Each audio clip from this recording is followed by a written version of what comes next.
Yes! The Breakfast Club, bitches! Who's Donkey of the Day today?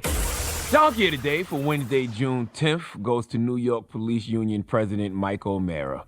Now, we all know that people's worldview is based off their own personal experiences. We all see things differently, even if we are looking at the same thing.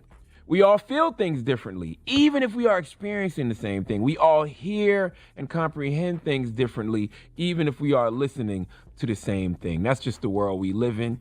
I try to be tolerant of people's worldview.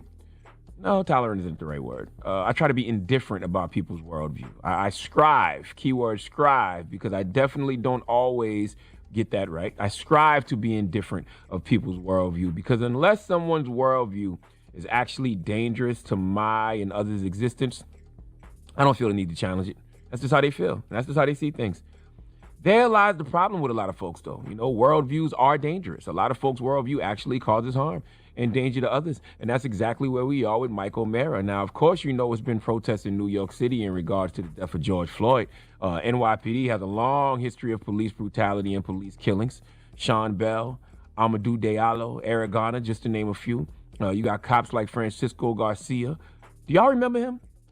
He kind of went under the rug, right? Remember he tased and punched that young man a few weeks back? He's been named in 7 lawsuits settled by New York City police for $210,000. Literally, before the protest, we were complaining about the NYPD and how they were going through black and brown neighborhoods, putting hands on people who weren't social distancing, but treating white folks with the utmost respect. Since then, anybody with an Instagram or a Facebook can see videos of police being violent towards protesters. Okay, it didn't stop, all right? It actually got worse. We've seen them shove protesters. We've seen them pepper spray peaceful protesters. We've seen them beating delivery guys with nightsticks. We've seen them drive a police vehicle into a crowd of protesters in Brooklyn. Okay, I haven't heard any officer apologize or say that was wrong. Not saying it hasn't happened. I just haven't heard it publicly. Okay, I haven't seen it. Hell, Mayor de Blasio defended it. He said, and I quote, "If a police officer is in that situation, they have to get out of that situation," end quote. De Blasio sounds like Marshawn Lynch saying he got to run through a mother effer's face. Okay, if you got to run through a mother effer's face, run through that face. All right, when you hear the mayor say that, when you hear the celebrity in chief Donald J. Trump say things like he said yesterday, the 75-year-old man who got pushed to the ground, skull cracked open, was a setup from Antifa. When you hear stuff like that, you realize how deep the corruption goes in these police departments, and you realize why nothing ever changes. If the mayor don't care, if the celebrity in chief, the president, don't care, why would these cops ever care? They're not being held accountable because the people in charge don't hold them accountable. Now, would you like to hear what New York Police Union President Mike O'Mara said yesterday? Let's hear it. Stop treating us like animals and thugs, and start treating us with some respect.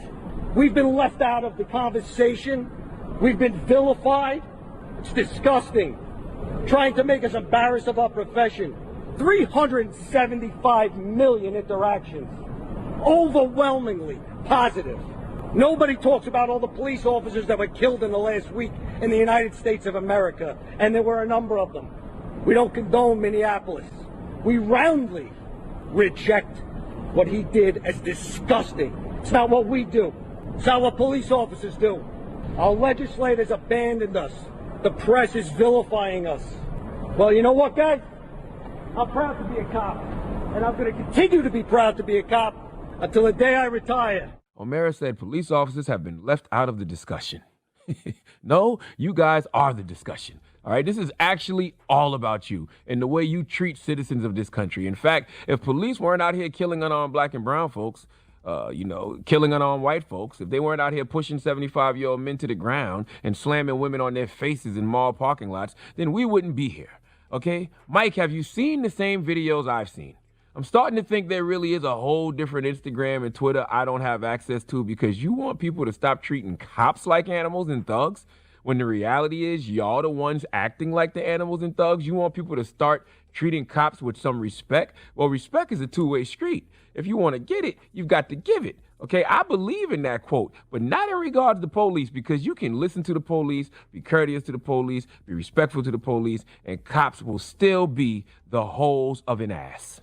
I had to say it like that because you can't say holes on the radio for some reason. But my point is, Mike O'Mara, you said you don't condone what happened in Minneapolis with George Floyd. But how do you feel about what happens right here in New York? How do you feel about the NYPD? We don't have to leave this city. Do you think cops driving a police SUV into a crowd of protesters, is that the respect you're talking about? Is the way Francisco Garcia handles people when he tases them and punches them, is that the respect you want from us? I mean, we are only giving back what we are receiving. And Mike says 375 million interactions between officers and the public, and all of them were peaceful. A majority of them were peaceful. I don't remember how he said it, but I just want to know, why is there 375 million interactions? And who keeps count of that kind of stuff? Why is there more interactions with officers and the public than there is actual people in America? I know for a fact the public isn't coming up to the cops, asking them what they smoking. I know the public isn't pulling over cops for any reason, so why is it so many interactions? Anyway, the moral of the story is this. We don't care, we don't care, we don't care. Okay?